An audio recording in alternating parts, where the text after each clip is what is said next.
요한계시록 3장 1절에서 6절 말씀 우리 함께 봅니다. 요한계시록 3장 1절에서 6절의 말씀 우리 한 목소리로 함께 읽겠습니다. 사대 교회의 사자에게 편지하라. 하나님의 7 영과 7 별을 가지신 이가 이르시되 내가 내 행위를 아노니 내가 살았다 하는 이름은 가졌으나 죽은 자로다. 너는 일깨어 그 남은 바 죽게 된 것을 굳건하게 하라. 내 하나님 앞에 내 행위에 온전한 것을 찾지 못하였노니 그러므로 내가 어떻게 받았으며 어떻게 들었는지 생각하고 지켜 회개하라. 만일 일깨지 아니하면 내가 도둑같이 이르리니 어느 때에 내게 이를지는 내가 알지 못하리라. 그러나 사대에 그 옷을 더럽히지 아니한 자 몇 명이 내게 있어 흰 옷을 입고 나와 함께 다니리니 그들은 합당한 자인 연고라. 이기는 자는 이와 같이 흰 옷을 입을 것이요 내가 그 이름을 생명책에서 결코 지우지 아니하고 그 이름을 내 아버지 앞과 그의 천사들 앞에서 시인하리라. 귀 있는 자는 성령이 교회들에게 하시는 말씀을 들을지어다. 아멘. 오늘부터 살펴보려는 것은 요한계시록 오늘 살펴보려는 것은 요한계시록에 기록된 7교회 중 5번째 교회인 사대 교회를 향한 주님의 말씀입니다. 사대 교회는 두아디라에서 남동쪽으로 48km 정도 떨어져 있는 곳에 위치한 도시였습니다. 사대는 기원전 7세기부터 6세기에 고대 왕국 리디아라는 제국의 수도이기도 했고 고대부터 그래서 강력하고 부유한 도시이기도 했습니다. 특히 사대에서는 엄청난 양의 사금 아시죠? 이렇게 어디선가 흘러나오는 그 금광의 그 금조각들이 강에서 이렇게 강모래를 풀면 금이 푹푹 퍼지는 그런 사금이 채취되었는데 그렇게 채취된 사금을 재련하는 도가니가 이 사대에만 300개 이상 지금 유적으로 발견되었다고 하니까 거기서 생산되는 금이 얼마나 어마어마했는지 엄청난 부를 누리는 도시였겠구나. 우리는 그렇게 추측해 볼 수 있는 겁니다.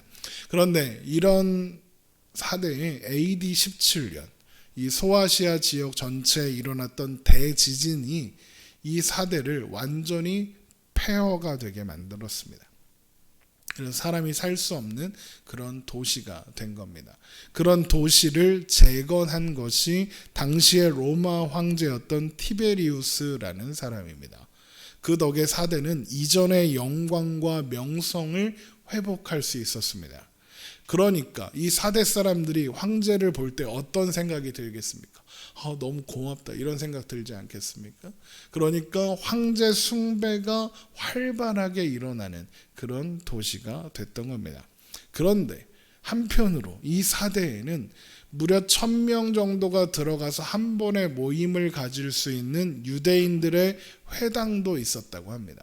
이 말은 유대인의 회당 중에서 당대의 가장 큰 회당이 사대에 있었다는 뜻이고 이건 사대에는 정치적으로도 경제적으로도 영향력이 어마어마한 유대인들의 공동체가 있었다는 의미입니다.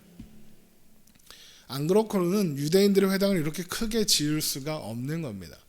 그러니까 이방인들, 로마의 총독도 함부로 하지 못하는 유대인의 그룹이 거기 있었다는 거죠.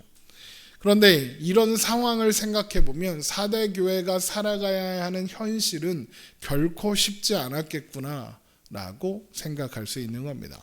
황제 숭배와 우상 숭배를 하는 이방인들 때문에 상업 활동을 하기가 어렵습니다. 그런데 그뿐입니까? 유대인 공동체가 있는 겁니다. 유대인 공동체는 기독교를, 그리스도인들을 이단으로 보고 핍박했습니다. 그런데 이 사람들이 어떤 사람들입니까? 이 도시에 영향력을 가진 사람들입니다. 그러니까 교회 공동체가 유대인들의 방해와 핍박도 받는 겁니다. 교회의 어려움이 어마어마했겠죠. 그런데 그래서였을까? 사대 교회는 그런 상황과 가장 빠르게 타협한 그런 교회가 되고 말았습니다. 그래서 주님은 4대 교회를 향한 이 말씀을 시작하시면서 내가 너의 행위를 안다. 네가 살았다 하는 이름을 가졌으나 죽은 자다라고 말씀하시는 거죠. 요한계시록 3장 1절 4대 교회의 사자에게 편지하라.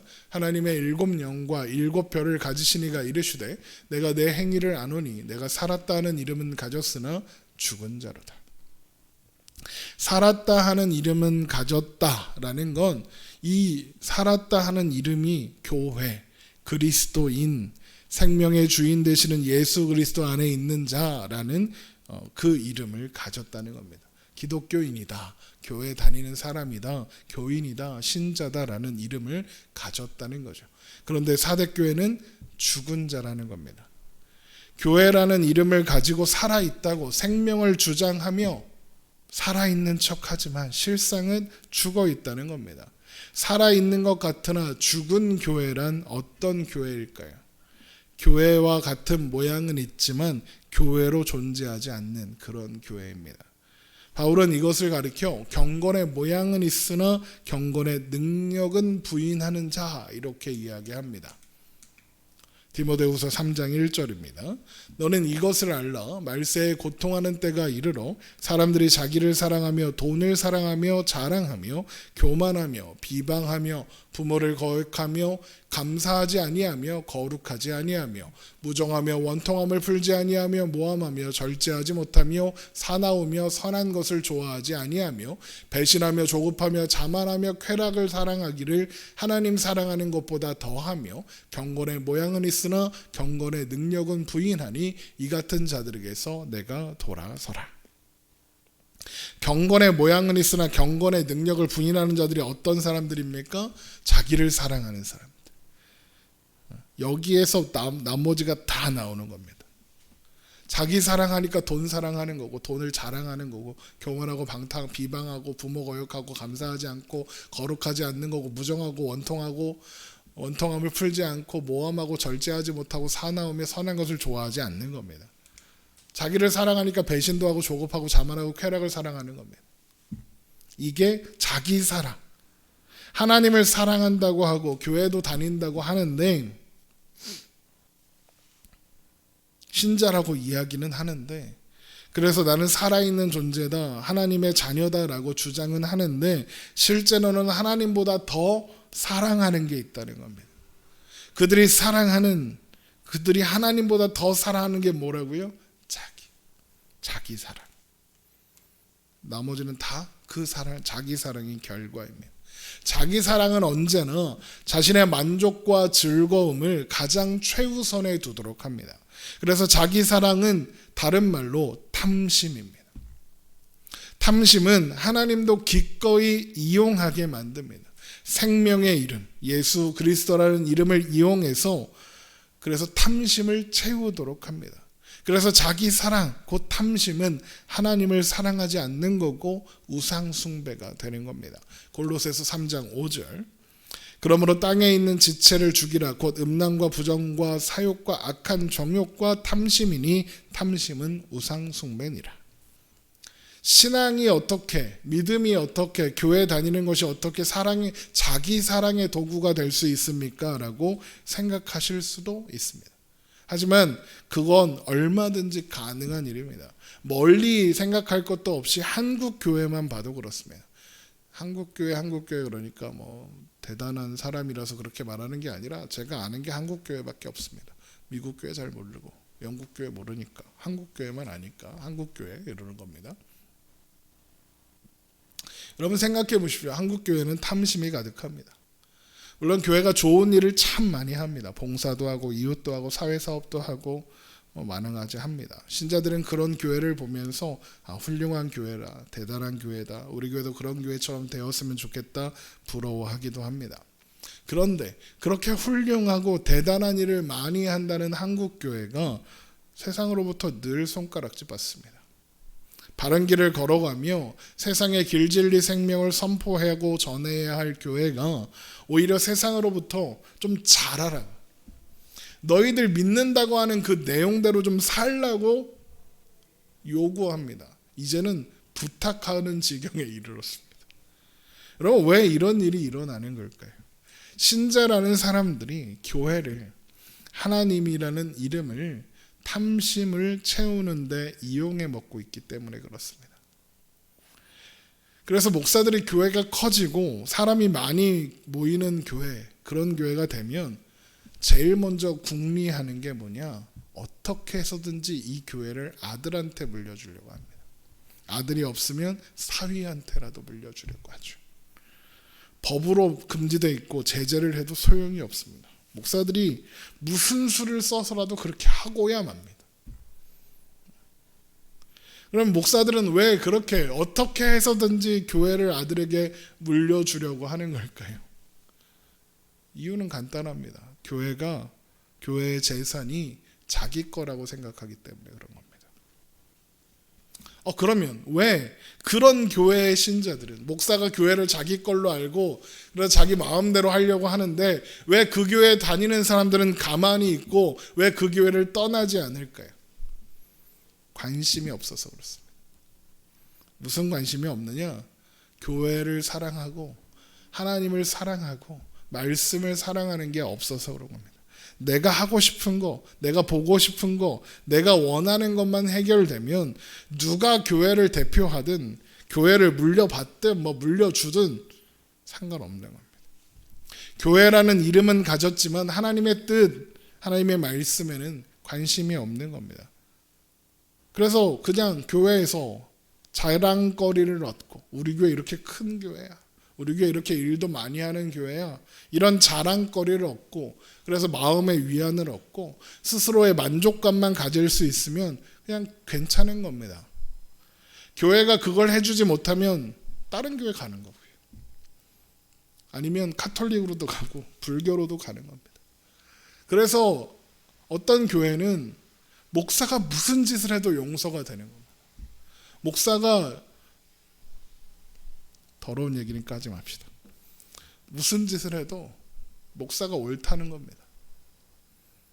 사대교회의 신자들도 비슷한 모습이었을 겁니다. 교회가 만족을 위한 도구로 전락하는 겁니다. 우상숭배를 하는 사람들과 친하게 지내는 겁니다. 예수 그리스도를 부인하는 유대인들과 친하게 지내는 겁니다. 진리는 하나로 통하는 거 아니냐. 유대교도 하나님을 믿고 기독교도 하나님을 믿는다. 똑같은 거다. 제우스, 포세이돈, 로마 황제 다 하나님 안에 있는 거다. 우리 모두 하나가 될 수 있다. 좋은 게 좋은 거다. 굳이 복잡하고 어렵게 살려고 하느냐? 결국에는 다 행복해지려고 하는 거 아니냐? 행복하면 그걸로 되는 거 아니냐? 이런 식으로 하는 겁니다. 이게 오늘날 한국교회에서 또 기독교가 주창하는 에큐메니칼이라는 겁니다. 종교를 통합하자는 거죠. 심각한 겁니다. 좋아 보이죠. 그럴듯해 보이고 뭔가 화평을 바라는 것 같고 뭔가 화목한 것 같고 막 그러죠. 그래서 어떤 교회는 그 석가탄신일에 부처님 오신 날을 축하합니다 핸스복 달고, 어떤 교회에서는 카톨릭 로마 카톨릭 그 교황 방문을 축하합니다 이렇게 쓰고, 그걸 또 화답하듯이 불교 절에서는 크리스마스를 축하합니다. 그렇게 하는 거예요. 좋은 게 좋은 거라는 거죠. 그런데 주님은 그런 교회를 향해서 뭐라고 하십니까? 그거 교회 아니라고, 죽은 거라고 말씀하십니다. 생명의 이름은 가졌으나 죽었다 하십니다. 교회가 아니라 무덤이라는 거예요. 그래서 예수님은 사대교회를 향한 말씀을 시작하면서 자신을 하나님의 7 영과 7 뼈를 가지신 이가 이르시되 라고 자신을 소개하는 겁니다. 먼저 여기서 하나님의 7 영은 성령님을 이야기합니다. 이사야 11장 2절, 그의 위에 세보죠. 여호와의 영, 지혜의 영, 총명의 영, 모략의 영, 재능의 영, 지식의 영, 여호와를 경외하는 영, 이렇게 해서 7개입니다. 이 말씀을 보고 그렇다고 성령님이 7개의 영으로 계시는구나 이렇게 생각하면 안 됩니다.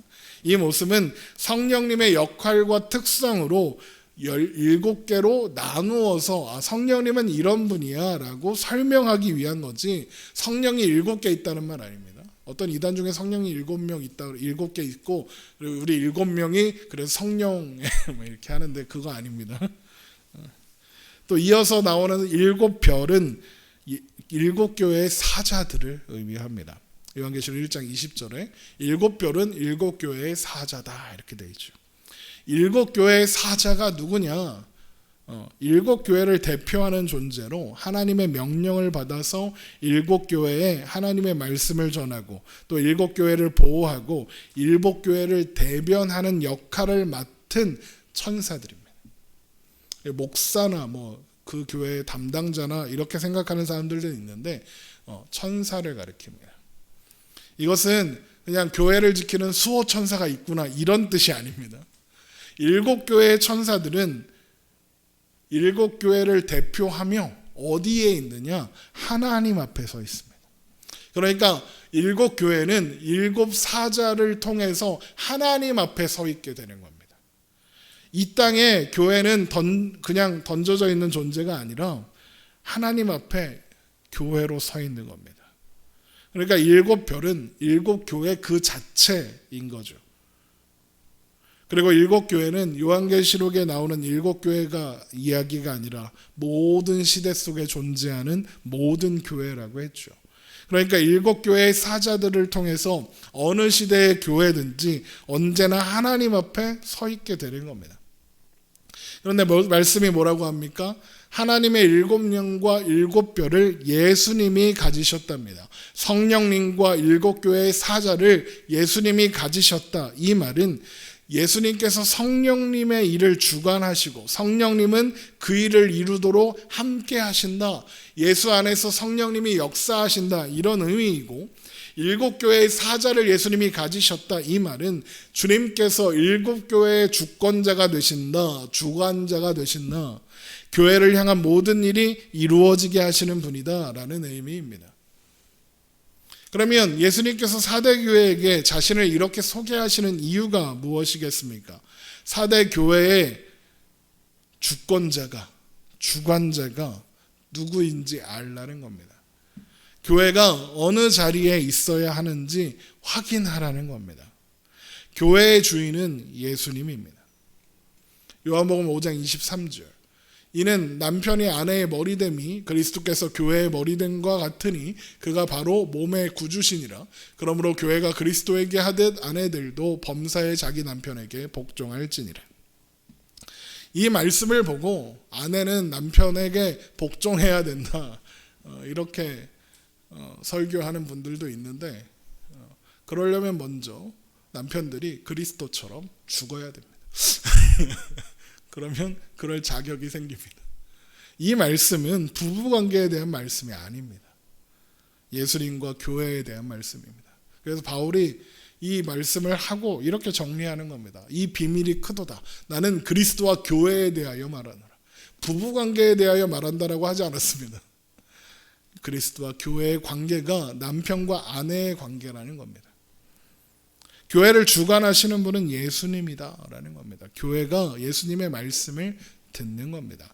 겉으로 아무리 대단한 일을 해내고 겉으로 아무리 화려한 외형을 가지고 있어도 그 대단한 일과 화려한 외형이 자기 만족, 자기 사랑, 자기 자랑을 위한 거라면 아무 소용 없다는 겁니다.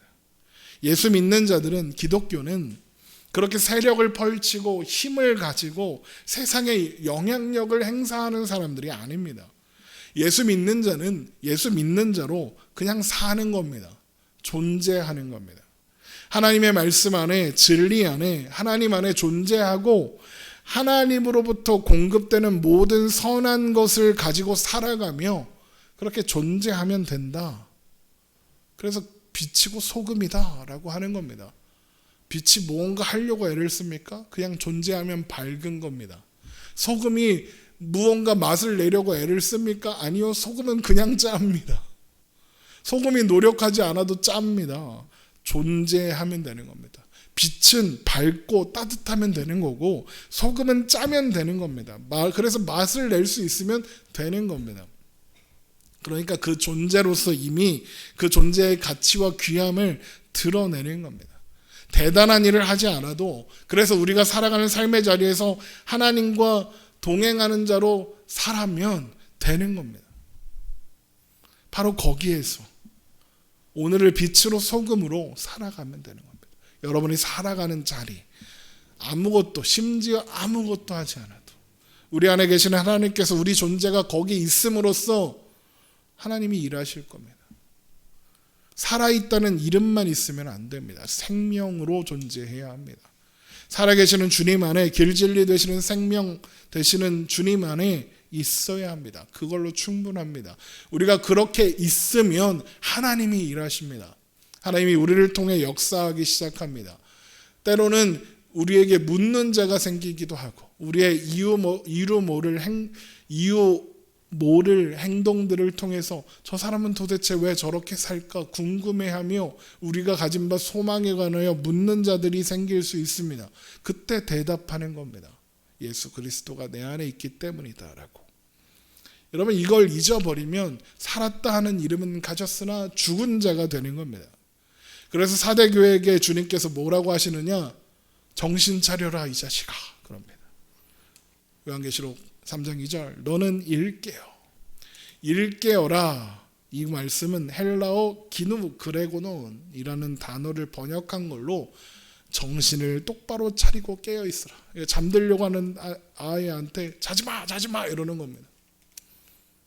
정신 차리라는 겁니다. 이건 사대라는 지역의 어떤 특징과 연관이 있는데, 사대는 산악 지역에 있어서 적이 공격해 와도 공략하기가 어려운 난공불락의 성이었습니다. 그런데 이런 지형적인 이점이 있으니까 병사들이, 군대들이 경계를 소홀히 하는 겁니다. 뭐 어차피 적이어도 다 막을 텐데. 그러다가 졸다가 적의 수중에 떨어진 적이 여러 번 있었습니다. 그런 상황을 미루어 가르쳐 말하는 겁니다. 정신 차려라. 자지 마라. 졸지 마라. 너 지금 죽어가고 있다. 지금 네 성이 빼앗기고 있다.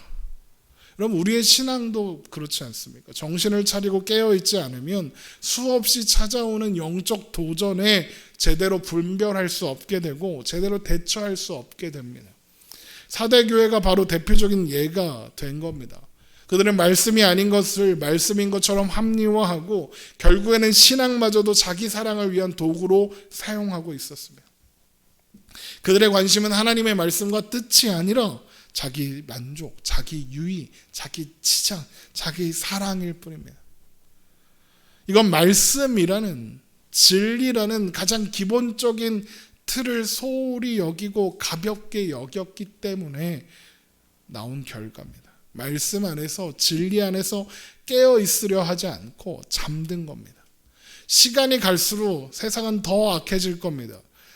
진리에 대한, 말씀에 대한 도전도 더 강해질 겁니다. 그 가운데 가장 큰 도전은 정작 가장 중요한 진리의 말씀은 소홀하게 만들고 본질이 아닌 것들, 본영과 성공, 명예와 실리, 자기 사랑 같은 걸로 신앙과 삶을 채우려는 것이 될 겁니다.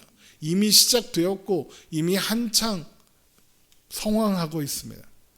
그래서 베드로의 말처럼 신자들은 만물의 마지막이 가까이 왔으니 그러므로 너희는 정신을 차리고 근신하여 기도하라. 이렇게 해야 하는 겁니다. 주님 오실 날이 가까울수록 더욱 정신을 차리고 깨어 있어야 하는 겁니다. 오죽하면 주님께서 이런 말씀도 하셨잖아요. 인자가 다시 올 때 내가 세상에서 믿음을 보겠느냐.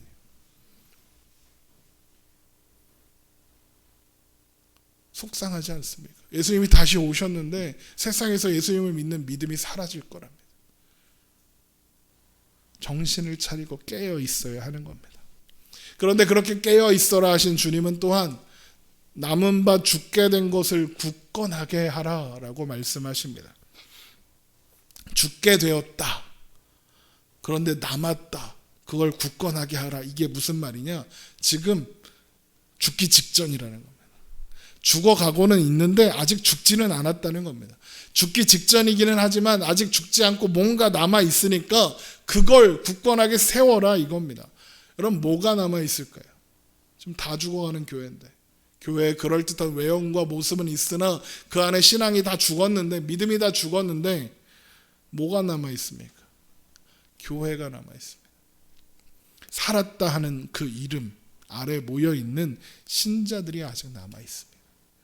비록 미약하지만 복음을 아는 사람들, 복음의 기억을 가진 사람들이 남아 있는 겁니다. 살았다 하는 이름은 가졌으나 죽어 있는 교회의 현실에 대해서 안타까워하면서 이거 아닌 것 같은데, 이거 문제가 있는데, 이러면 안 되는데, 이런 생각을 가진 사람들, 남은 자들, 죽어가는 교회에 생명의 불씨를 가지고 있는 신자들이 아직 남아 있습니다. 요한계시록 3장 4절. 그러나 사대에 그 옷을 더럽히지 아니한 자 몇 명이 내게 있어 흰 옷을 입고 나와 함께 다니리니 그들은 합당한 자인 연고라. 사대 교회에도 그 옷을 더럽히지 아니한 자, 타협하지 않은 자들, 주님 안에서 믿음의 내용을 제대로 지키고 있는 사람들이 몇 명 남아있는 겁니다. 주님은 이 사람들의 믿음을 중심으로, 이 믿음의 내용을 중심으로 교회를 다시 굳건하게 해야 한다라고 하시는 겁니다. 그런데 그렇게 죽어가고 있는 교회, 이제 죽게 된 교회를 어떻게 살릴 수 있을까요? 이 사람들이 있으니까 살릴 수 있을까요? 흰 옷을 입은 사람들, 옷을 더럽히지 아니한 사람들, 이 사람들이 있으면, 이 사람들이 열심히 노력하면 교회가 살아날 수 있을까요?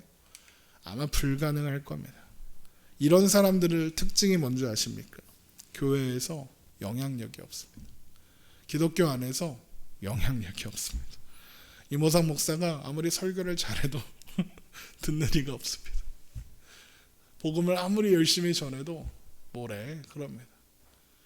이걸 제가 제일 언제 많이 느끼냐 하면 목사님들과 이야기할 때 느낍니다.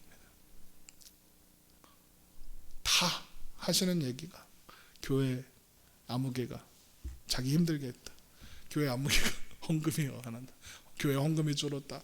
교회 누구 욕하고 다 그런 얘기입니다. 어느 교회가 크다더라. 야 여기 잘 졌네. 목사님 제가 이번 주에 이런 내용으로 설교를 했는데요. 이런 말씀을 이렇게 전하는 거에 대해서 어떻게 생각하십니까? 생각이 없습니다. 잘했네. 관심이 없습니다. 그런 대화 속에서 말씀에 대한 대화가 없습니다. 말씀에 대한 교제가 없습니다. 얼마나 속상하고 신앙에 대한 교제가 없는 겁니다. 그런 교제를 나눌 수 있는 사람이 너무 적습니다. 이 목사들 세계에서도 속상합니다. 그러니 지금 사대교회에 있는 그 몇 사람 남아있는 사람들의 말에 누가 귀를 기울이겠습니까? 그 상태로는 이 사람들이 아무리 노력해도 아무것도 바뀌어지지 않을 겁니다. 그러면 주님은 사대교회에게 불가능한 일을 하라고 하시는 걸까? 당연히 아닙니다. 우리가 잊지 말아야 할 것은 이 말씀은 사대교회 신자들을 향한 말씀이기도 하지만 사대교회의 사자에게 말씀하는, 선포하는 말씀이라는 겁니다. 사대교회의 사자에게 편지하라. 그런데 사대교회의 사자가 누구라고 했습니까?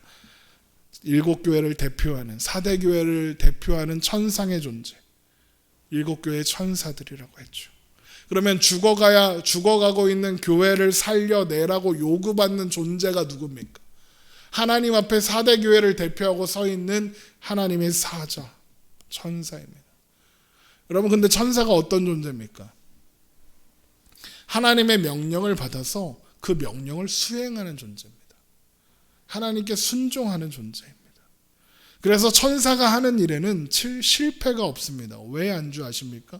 천사가 특별한 존재라서가 아니라 그가 하나님께서 하신 명령을 받아 그대로 수행하기 때문에 그렇습니다. 하나님께서 그렇게 하기로 이미 결정한 일을 할 뿐입니다. 하나님의 일에 실패가 없고 그래서 천사가 하는 일에도 실패가 없는 겁니다. 그러면 죽어가는 교회를 다시 살려 굳건하게 하는 일은 어떻겠습니까? 될 수도 있고 안 될 수도 있는 일이 아닌 겁니다. 그 일은 반드시 되는 일인 겁니다. 왜요? 하나님께서 명령하셨으니까요. 하나님께서 그렇게 하기로 뜻하셨으니까요. 하나님께서 뜻하신 일은 결코 실패하지 않습니다. 그래서 이런 하나님의 명령을 받은 천사들도 그 일을 반드시 이루어낼 겁니다. 그렇게 하면 일깨어 그 남은 바 죽게 된 것을 굳건하게 하라라는 말씀이 전혀 다른 이야기가 됩니다. 깨어 있어라. 이 명령은 하나님이 내가 너희를 깨어 있게 하겠다 라는 의미가 되는 거고, 죽게 된 것을 살려서 굳건하게 하라 라는 것은 하나님께서 내가 그들을 살려내겠고 내가 그들을 굳건하게 하겠다는 의미가 되는 겁니다. 생각해 보니까 그렇잖아요. 애초에 죽어가는 존재가 어떻게 스스로를 살립니까? 어떤 사람이 길을 가다가 심장마비가 와서 나 심장마비 오네 그리고 혼자 막 이렇게 합니까? 못합니다. 옆에서 심폐소생술을 해줘야 사는 겁니다. 그런 것처럼 죽어가는 교회는 스스로 살리지 못하지만 하나님이 살리시는 겁니다. 하나님만이 하실 수 있는 겁니다. 그러면 하나님께서 어떻게 죽게 된 것을 살려서 굳건하게 하실까? 하나님 먼저 하나님 앞에 그들을 세우겠다고 하십니다. 요한계시록 3장 2절, 내 하나님 앞에 내 행위에 온전한 것을 찾지 못했다. 이 말씀은 하나님께서 그들의 모든 것을 아신다는 의미이고 하나님 앞에 서 있다는 얘기입니다. 그러니까 사대교회는 하나님 앞에 있고 그래서 하나님이 그 모든 것을 아신다 그러는 겁니다. 그러니까 사대교회는 신자가 사람들 앞에 살아가는 존재가 아니라 하나님 앞에 있는 존재, 하나님 앞에 살아가는 존재라는 걸 너희가 좀 알아야 된다. 하나님이 너의 모든 것을 살피고 계신다. 이것 좀 알아라 하시는 겁니다. 코람데오라는 말이 한때 교회에서 되게 유행했는데, 코람데오, 그래서 코람데오 선교단, 코람데오 선교지 막 이렇게 했는데, 코람데오 하나님 존전에 하나님 앞에서라는 뜻입니다. 사대교회 신자들이 바로 이걸 놓치고 있었던 겁니다. 그들은 사람 앞에 어떻게 보이는지, 그래서 사람들로부터 인정받고 칭찬받는 일에 관심이 있었고, 그래서 하나님 앞에 사는 존재, 그래서 하나님께서 나의 모든 것을 아는 존재라는 걸 잊어버린 겁니다. 주님은 바로 그걸 지적하는 겁니다. 하나님 앞에 세우겠다는 겁니다. 네가 하나님 앞에 있다는 거, 너의 삶이 하나님 앞에 세워져 있다는 거, 이것부터 시작하자는 겁니다. 그리고 기억하라는 겁니다. 네가 어떻게 받았으며 어떻게 들었는지 생각하라. 생각하라. 문에 모뉴에 기억하라는 뜻입니다. 이 단어가 메모리얼이 됐습니다. 기억해라. 생각해내라. 너 지금 뭘 잊고 있는지 기억해내라. 그런데 주님이 무엇을 받았고 무엇을 들었는가를 생각하라고 하지 않습니다. 어떻게 받았고 어떻게 들었는지 생각하라 하십니다. 무엇을 들었냐, 무엇을 받았냐 라면 복음을 들었습니다, 구원을 받았습니다 라고 하겠죠. 그런데 어떻게 받았냐, 어떻게 들었냐 라고 하면 뭐라고 대답할 수 있겠습니까? 예수님께서 십자가의 죽으심으로 말미암아 받았습니다. 나의 자격과 나의 조건과 나의 모습과는 상관없이 죄인인 나를 위해 예수님이 십자가에 죽으셔서 그래서 받았습니다. 어떻게 들었냐? 사도들이, 많은 전도자들이 자신의 목숨을 걸고 전하는 복음을 통해 받았습니다. 그렇게 대답할 수밖에 없지 않겠습니까? 그럼 우리가 구원받은 건 예수님께서 십자가의 죽으심으로 허락된 겁니다. 그리고 예수님께서 우리를 구원하시기 위해 십자가에서 죽으셨다는 건 원래는 우리가 그 십자가에 죽었어야 했다는 뜻입니다. 사망이라는 결론을 받을 수밖에 없는 존재인 죄인이 나였고, 그런 존재인 내가 아무런 조건도 자격도 없이 하나님의 은혜로 복음을 듣고 또한 믿어 하나님의 자녀가 되었다는 것을 기억하라는 겁니다.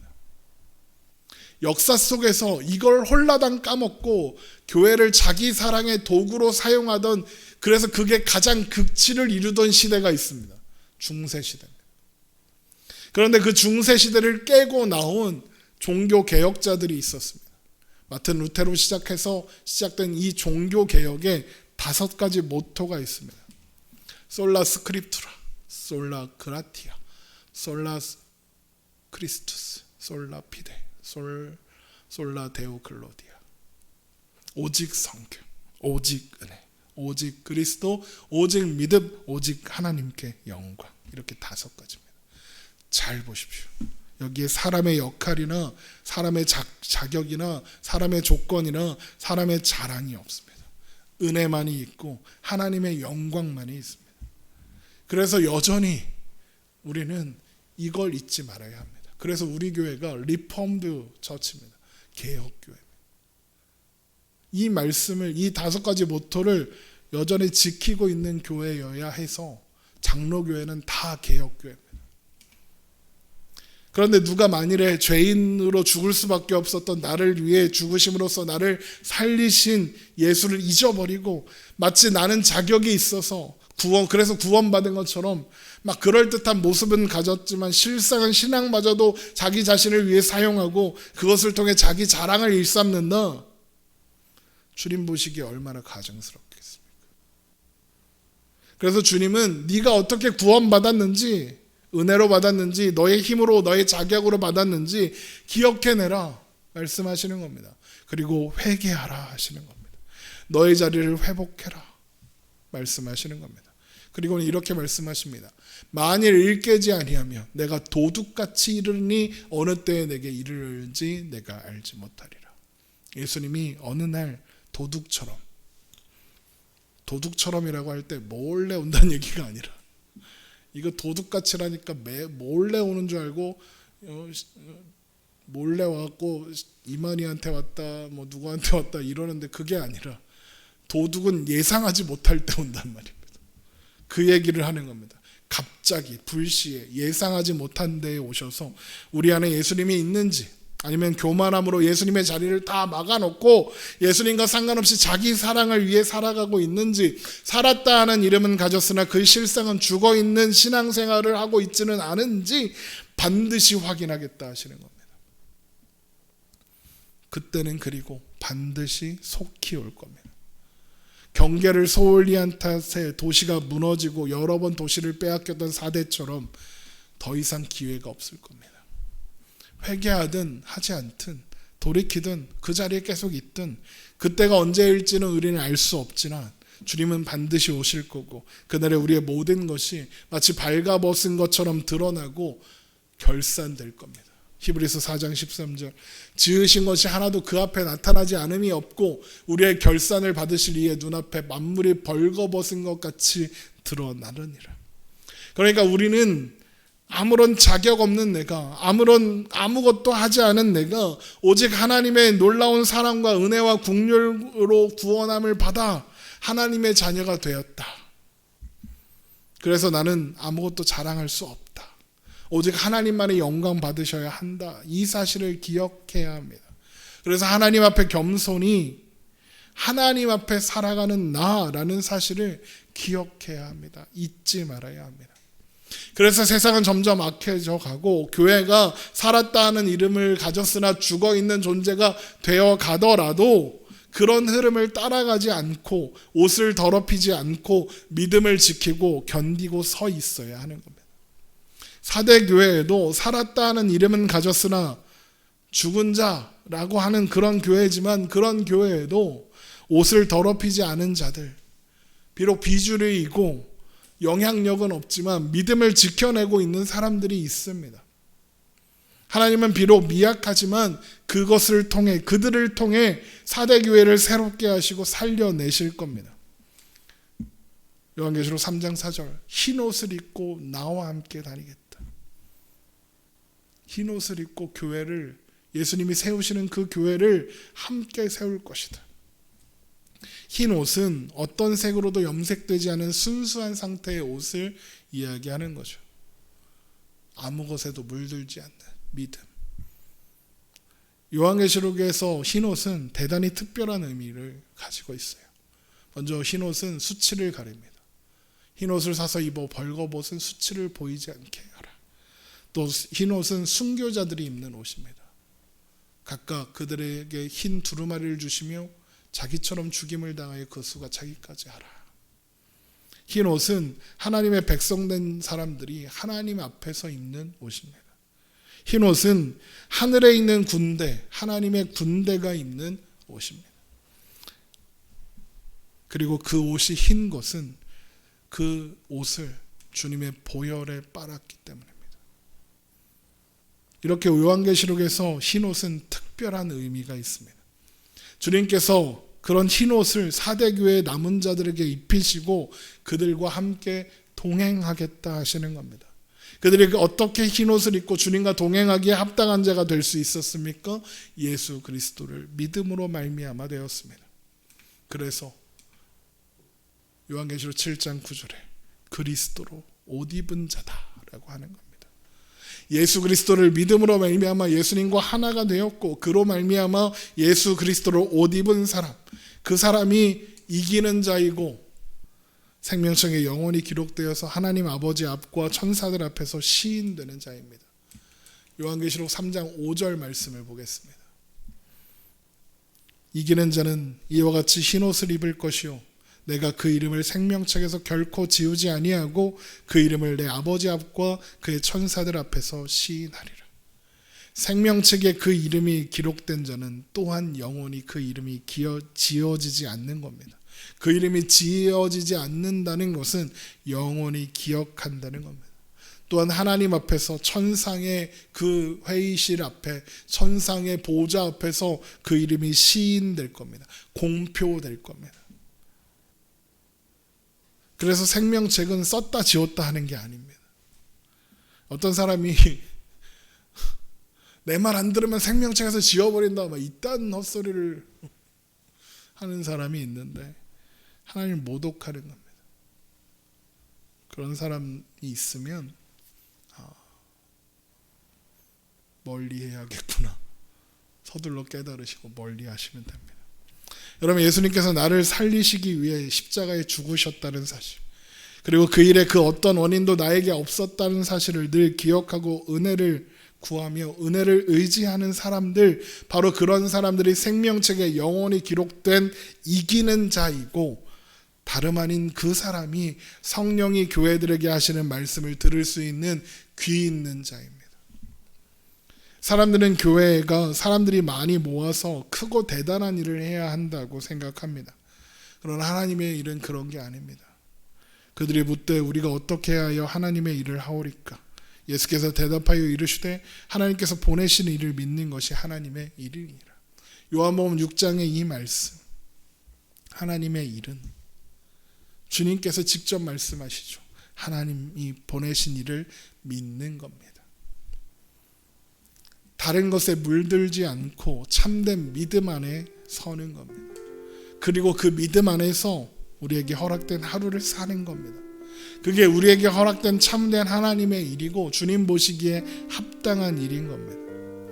사대교회의 남은 자들, 그래서 세상에서는 물론이고 교회 안에서도 인정받지 못하고 무시당했을 그 사람들은 그 사람들을 향해서 비루하고 미련하다 말했을 겁니다. 비싸고 화려한 옷을 입고 앉아서 그들을 천대하고 무시했을 겁니다. 그러나 주님은 그런 그들이, 사람들이 무시하고 천대하는 그들이, 널 뭘 모른다고 그러는 그들이 주님 보시기에는 합당한 자입니다. 그들이 흰옷을 입은 자이고 흰옷을 입고 주님과 동행하는 자들인 겁니다. 그리고 그들의 이름이 생명책에 기록되었습니다. 그리고 그 이름을 영원히 기억하겠다 하십니다. 여러분, 나의 나됨을 알고 하나님의 하나님 되심을 아십시오. 하나님의 은혜와 긍휼을 생각하십시오. 기억하십시오. 그래서 하나님의 은혜와 긍휼을 의지하고 붙잡고 살아가십시오. 바로 그 사람을 주님께서 기억하십니다. 세상에서 인정받고 사람들에게 기억되기보다 믿음으로 말미암아 주님 앞에 합당한 자로 인정받으며 주님 앞에서, 하나님 앞에서 영원히 기억되는 것이 귀한 일입니다. 우리 모두 그런 존재가 되기를 소망합니다. 흔들릴 때도 있을 겁니다. 넘어질 때도 있을 겁니다. 하지만 정신을 차리고 말씀 안에, 믿음 안에 온전히 거하는 그런 우리가 되기를 주님의 이름으로 축원합니다. 기도하겠습니다.